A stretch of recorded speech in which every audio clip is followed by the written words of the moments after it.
Wow, guys, welcome. It is season 1, episode 3 of the VODCAST podcast. I've been so slack on this. Dude, let's just try and rectify that and just try and make this work again. All right, so we're going to be talking about a couple of things in this episode. We're going to be talking about the MacBook Pro M1, because, boy, the search on that is nuts. We're going to be talking about this Reflect controversy. Is it called Reflect? VALKYRAE's cream that solves a problem no one has. We're also going to talk about the Switch Online expansion pack and then Marvel's Guardians. And maybe we'll talk about something else. And as I briefly paused, we'll also talk about the Squid Game because we have to, don't we? All right, so yeah, let's start with the wrong button apparently. First up, let's talk about this MacBook Pro thing. I am very ignorant to the Macness, but there's a lot of buzz about the MacBook Pro. I'm sure you already know. I've seen a bajillion videos about it. How does that fit into a gaming channel like myself? Well, I guess I've got a couple of questions and curiosities about it, really, and it's a hot topic. Now, first thing I want to say that this thing does look beautiful, as you'd expect with, I suppose, with Macintosh stuff, with Apple stuff. The stuff looks beautiful, but boy, is it expensive. I mean, look at this. I want one of these things. I've seen some of the hype things on this, some of the videos and that, and even I'm excited. The enthusiasm of Mac users is, an Apple enthusiast is infectious. But then I see that price and I'm like, oh man. So I'm thinking to myself, is this thing just too pricey? Is it like, can I literally go and make the equivalent of this entire thing with a freaking PC setup? So the price I should mention, because that's kind of a key point here. So I imagine the MacBook Air is like the old one. That's not the one that everyone's excited about, right? I don't know if it's the same series. I believe it is the MacBook Pro 13 and 14 and 16 inch. So the 13 inch starts at 1,300 quid with the Apple. Oh, no, actually the MacBook Air will, because it's the M1 chip. And the Pros, which has the Pro chip, the Pro M1 chip, is 14 inch and 16 inch, and they start from £1,900. They have 8 core, and then 10 core processors. I don't know how much the difference between Windows and PC. So this is like the ignorant PC person now, kind of like not mocking, but kind of like asking people, hey, what's the deal with this? Is this something as exciting as the Mac fanboys and fangirls are making out? And even if it is, can anyone afford it other than the rich and the fortunate? But yeah, you got a nice display. I mean, it looks beautiful. Got 21 hours of battery life on the top end one. 1080p FaceTime HD camera. Seems pretty light. You have Touch ID stuff going on here as well. But the thing is, it gets more scary as you start to like say, hey, I want to buy my own one. And I'm feeling like this is something you could just do much cheaper with the PC. I'm also wondering if this thing can handle things like ray trace gaming. How does it handle ray tracing? I know there's not all the games are supported on Mac, and usually you have to run through Windows. Do you still have to run through Windows with the M1 Pro and the M1 Max? Is this still just typical Apple? Great for the programs that you get that are made by them, such as Final Cut Pro and so forth. Very fast. There's videos of people moving around 4K and 8K video like it's nothing. If I did that in Premiere on Windows, it probably would crash my machine.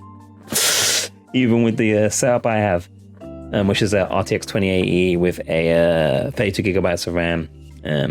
I forget the series of processors, AMD. I think it's a 7 series, man. It's a series that can't take Windows 11 right now, apparently. But that aside, though, is this the catch-all? Can you do everything with this thing? I know there's going to be people doing tests and stuff. It's going to be interesting to see. But is it just for people that are going to use Apple apps?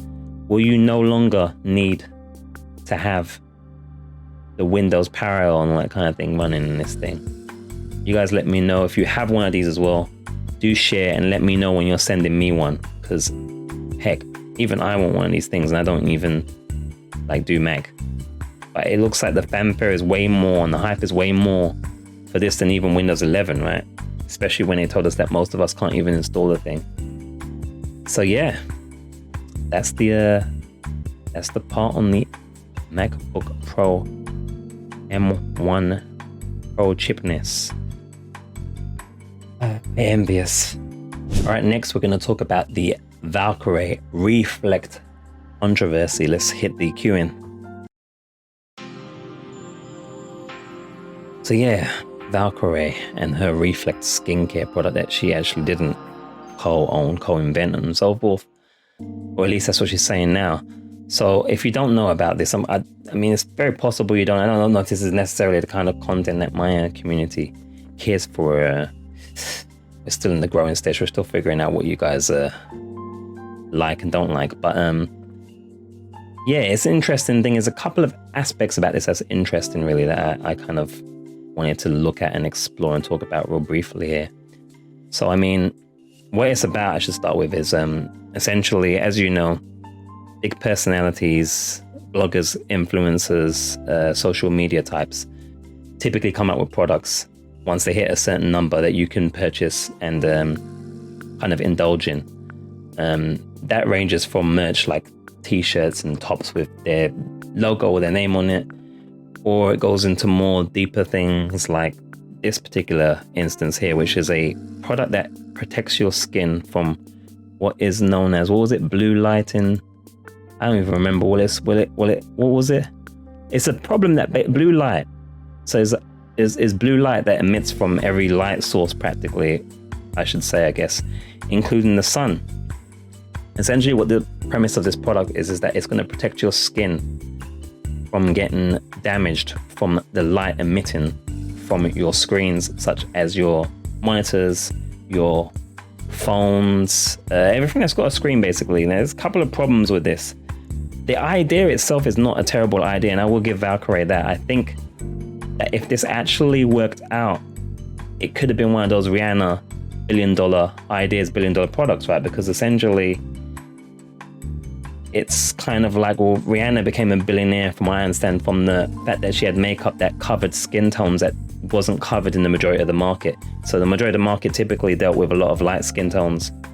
No one catered for much more different skin tones, darker skin tones and so forth.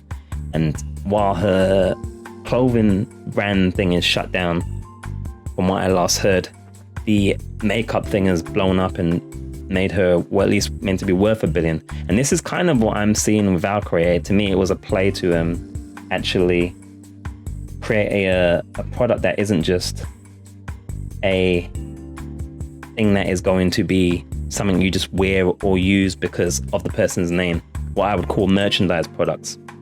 She was trying to associate herself basically with a product that is something that could be $1 billion idea if enough people were convinced that it was actually a problem. And the problem arises from the fact that it turns out that something I read, kind of a simple way of explaining this is, if you spent something like 15 minutes in the sun, it would be the equivalent of spending 30 days consistently in front of a screen. Something along those lines. So you can essentially see that what she's done here is, well, what the people that have come to her have done is they've solved a problem that isn't a problem, or at least nothing that can be proved, because apparently the research that she actually decided was that this was a good idea can't be shown publicly, which is really weird. And this is something she spent apparently 2 years on. And I know it's easy for us now after the fact saying, kind of mocking and joking and saying, well, come on, man, you know, that's the first thing you check, right? But yeah, apparently she didn't check that the research could be actually public and that it actually is a problem enough for it to be a big sell product.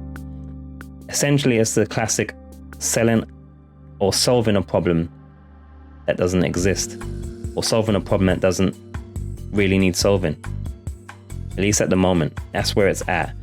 Now, a couple of interesting things about this whole thing is the fact that there is this product as well. I want to say it seems like the type of product that you would buy if you were the type of person that believed that COVID was coming from 5G masses. All those kind of people that should be wearing foil paper on their head. But we're yet using phone devices via 5G to tell us that we're gonna die if we don't, get rid of the 5G masses. How can you use a product that's killing you, that you're trying to warn people about, that's killing you? It doesn't make sense, right? You typically would use what the old school foil paper hat wearing people would do, which is use posters, paper, and so forth. It's like the dude from Better Call Saul with the foil paper around all of his body in it. So yeah. But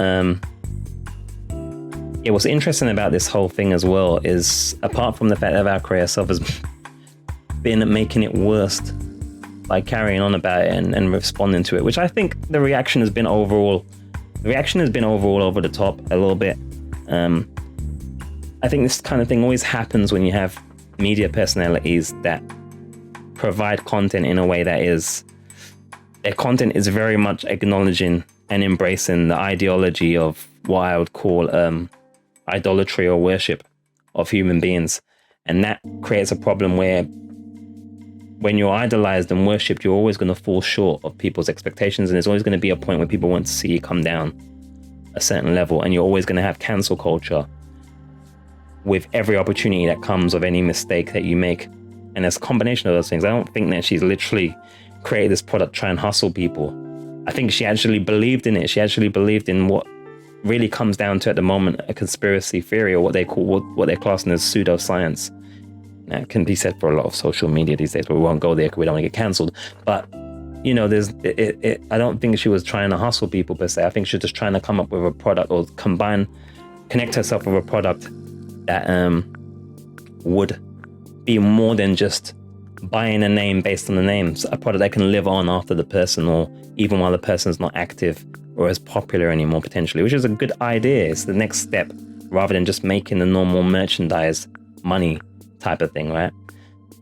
What's interesting as well is the fact that she kind of like tries to explain that she went with this angle of co-owner and so forth because it was simpler to use on the social media, but in a way that's kind of made things worse, because it makes it sound like she's a lot more intimate with the product, even though she's kind of trying to back away from it, and at the same time say that she still believes in it, which is kind of weird as well. I don't know, it's kind of strange. But further in the whole thing is another interesting aspect is where she started to discuss the idea of people supporting her friends in social media, the friends in social media supporting it. Kind of came out not in the way she wanted the first time around, and then she kind of had to say, I didn't mean it like this. She decided to try and focus on the people that supported her rather than the people that didn't, which is admirable, but it's always going to end up being the same thing, just in reverse. It's still going to be problems, because then people's feelings are going to get hurt, especially with social media. We're dealing with lots of egos and so forth. I mean, this is an environment of kind of like human god worship, right? So it's going to be you're going to be hurting a lot of people's feelings when you're dealing with that kind of scenario. But what's interesting is there was a scenario where, to use the same phrase again, pronounce this dude's name, is it Miscaf? Miscaf, I think his name is, gave her some really good advice, actually trying to kind of prevent her from going further and further down the rabbit hole. And what was interesting, she was going to go through a whole bunch of like Twitter and not Twitter, Reddit posts, which Reddit is kind of like a slightly less toxic version of Twitter. But essentially he urged her not to do it. He tried to help her embrace the fact that she's probably a narcissist, because there's many forms of narcissism, and it's not necessarily always the obvious form, because there is a level of narcissism you have to do to be doing this kind of business anyway. There's different forms of it, but I think all of us have a level of it, even if we're not necessarily embracing it or encouraging it necessarily. But it's something you have to kind of come to terms with, that you're going to be deemed as that, otherwise you'd hide away and do something else. But what's interesting about it is that the fact that she was like saying about people that are friends, I think it's interesting because it's really hard to know who friends are anyway, unless there's no content to be gained from being a person's friend in social media. There's no growth to be gained. There's no cameras and no mics.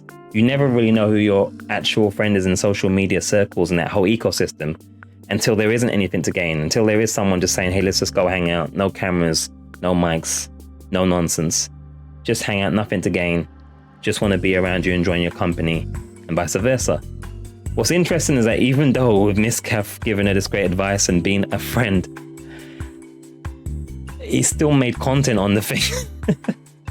He made content on the thing, and I'm pretty sure I was getting ads as well. So take what you will from that. That's the takeaways of the VALKYRAE Reflect controversy. We'll see how that goes. I'm sure she's still gonna make shed loads of money on this thing anyway.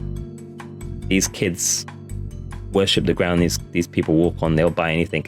If she was bottling up poop and telling you that it could make you whatever gender or color you want, they'd be buying that shit, even if it was controversial. So I'm sure she's just going to get richer.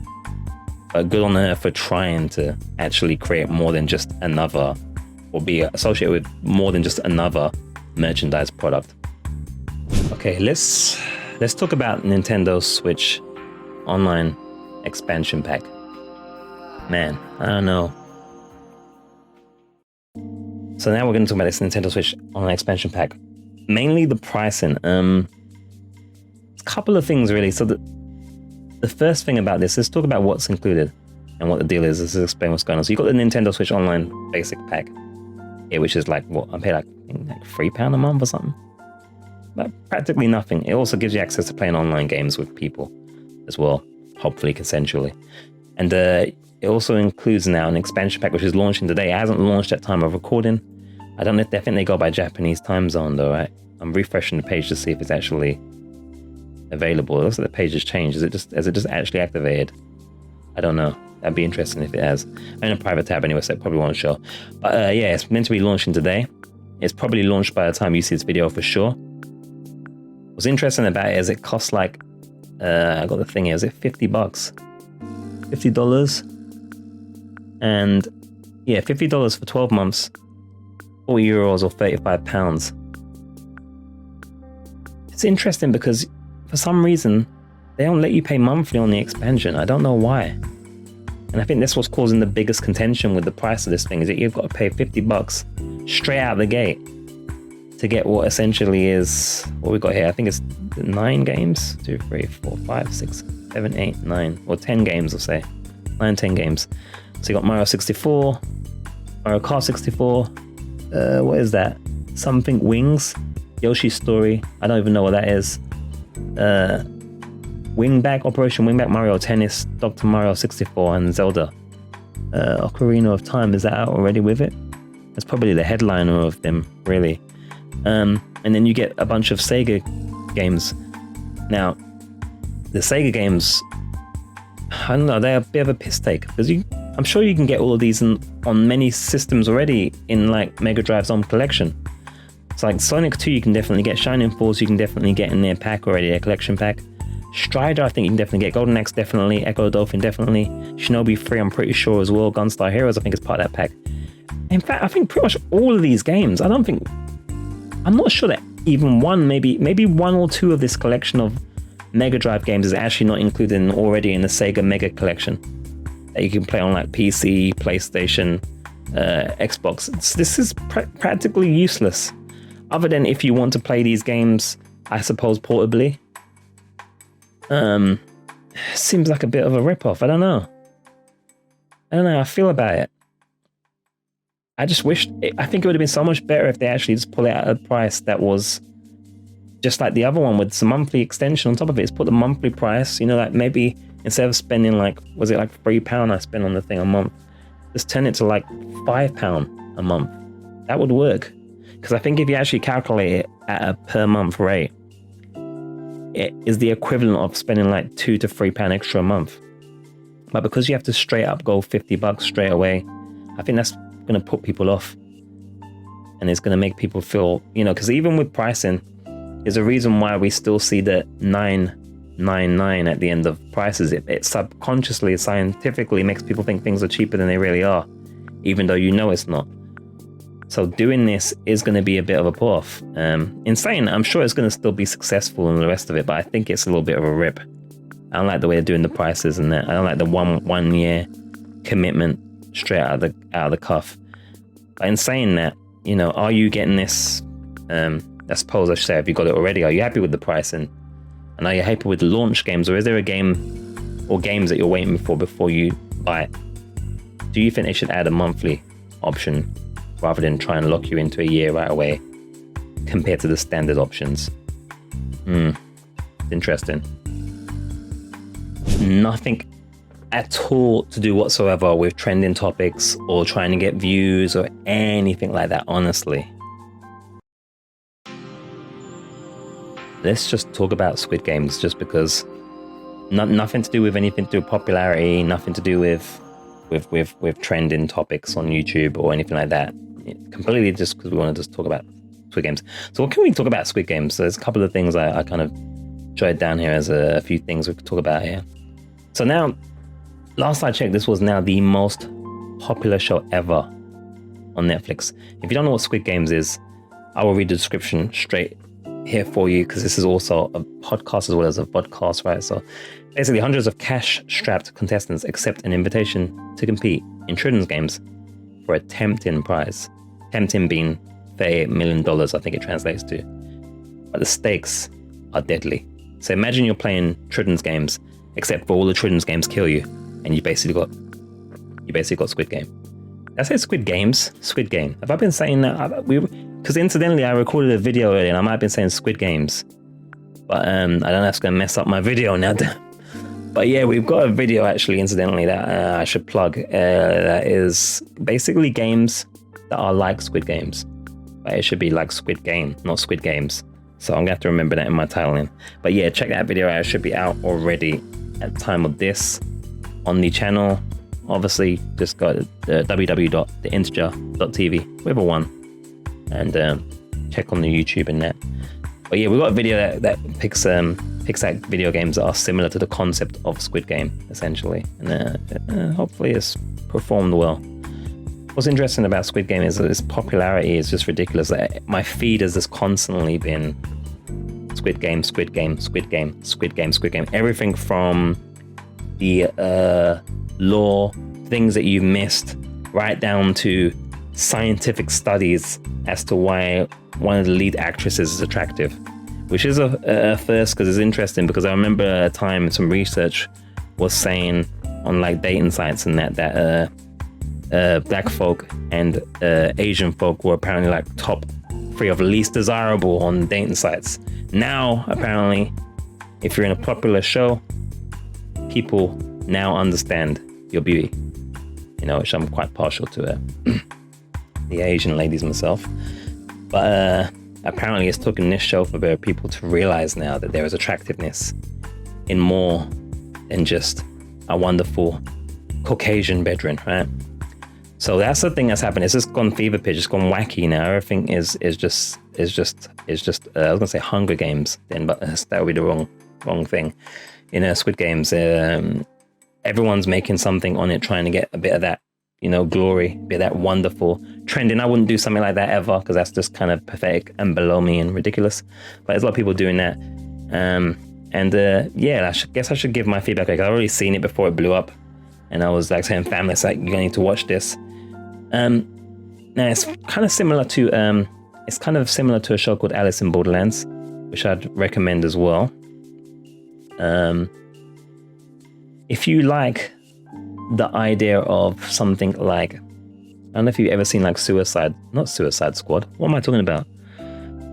Suicide Squad, Suicide Games, geez. If you like the idea of things like the original Battle Royale, the original Japanese movie, or even the games that are very popular and prevalent these days that everybody loves to play, well, most people, I suppose, the Squid Games fits under that category of a TV show with a narrative, a strong narrative on the same idea of the original Battle Royale in a way.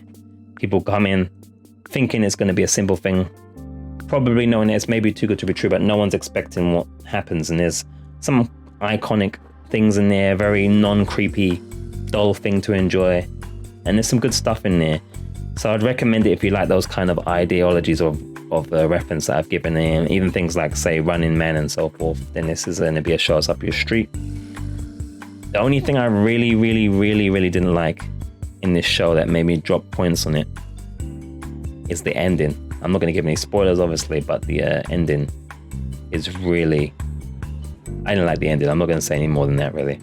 You let me know if you guys like the ending, and let me know any Easter eggs that you caught in the show, if you've already seen it or are going to watch it.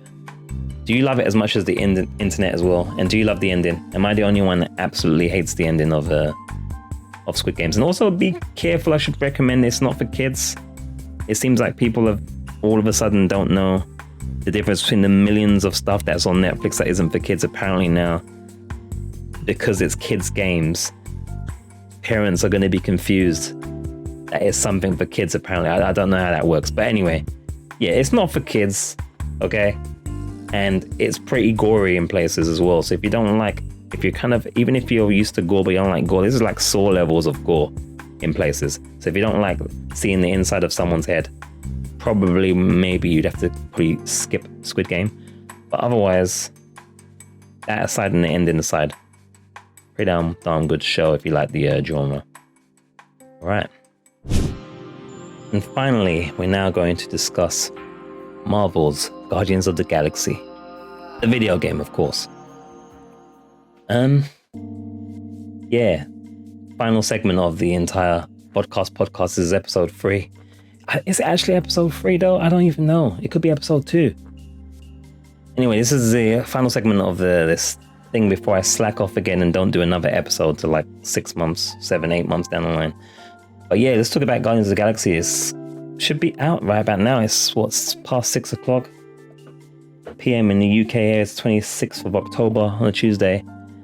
The reviews are coming in for Marvel's Guardians of the Galaxy video game. Seems like most of the reviews are on the PlayStation again, which is interesting. Generally on Metacritic, they pick like one system or whatever. It seems to be the PlayStation they're going for. PlayStation 5. So we've got 67 reviews on it. Now I know, Metacritic, I know guys, I know. Especially when we're talking about pro critic reviews. Kind of released my audio, then it freaked me out. I was like, what happened? But yeah, it's interesting that some of the reviews are saying, what I'm worried about with this game at the moment is it seems to be that they're more enamored by the dialogue and the writing, which is cool, but it sounds like the combat's just okay by the sound of things. I'm trying to figure out why they're showing a video of a game that isn't the game that I'm looking at here. Very strange on Metacritic. But yeah, it's some interesting things going on. What it sounds like though, it sounds like it's very linear, so that they can really make the narrative strong, at the expense of the gameplay side, maybe to a degree. I was kind of hoping that it would be taking the kind of semi-open worldness of like a Metro Exodus and games like that, or maybe even like it could be like maybe like even the style of BioShock or something, where you do have this kind of slight open area activities in there, but it sounds really linear. I don't know. That's one of my concerns with it. The combat as well, there's some places where it's saying it's repetitive and so forth. So I'm just not sure about it at the moment. It doesn't really matter at this second right now. I don't even have the money for it, really. I don't think it would be a good play for me to buy it, because I don't know what content I would be able to make on it that anyone would care. Or at least that I could be discovered for anyone to care, I should say. So I don't know. What are you guys' thoughts on it? Are you getting this game? Have you got it already? Should I be getting this if I had the money to get it? What do you think of it? Are you excited about Guardians of the Galaxy? I mean, at least it seems to be a proper single player game. There's no like microtransactions that I can see, or any kind of like online shenanigans. Another thing to be concerned about as well, if you're a content creator type, there's a whole bunch of music that's been praised in this that is essentially 1980s infused commercial music. I think you already know what I'm going to say. You better be very careful if you're going to Twitch stream this. You better turn off the music, because you might get bent over without consent. And if you're on YouTube, you're going to get every single piece of revenue taken away from you. I don't know, I could be wrong here, but I don't believe they've provided any provision to cover turning off the music in your streamer mode or what have you. I believe there is a streamer mode in this one, I think. But I think it just turns off all the music or something like that, which isn't great. I wish more games took the approach, and this is assuming it's not, but I wish more games took the approach of Cyberpunk in terms of providing you with just as much music that is the MCA free. That's great as the commercial stuff. I haven't even heard any of the commercial stuff that's in the game, and the music's fantastic. That's there.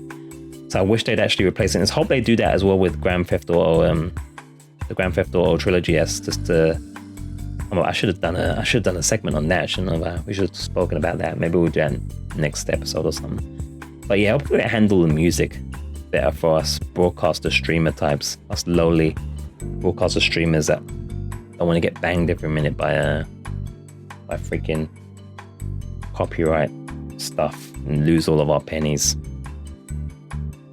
In saying that though, that's your lot. I don't even know how long this thing's going to be. It's going to be like 30 minutes of video here. We're going to have a bunch of segments available for the VODCAST podcast Season 1 Episode 3. So make sure you're following on wherever you'll be watching. You can find all the places that we're at is it anchor.fm/theinteger? Anyway, links will be in all the normal places. So follow on your relevant places and listen, watch the video if you're listening, listen if you're watching the video. And check out one of the videos on the screen if you're watching on the YouTubes. Thanks for watching, guys.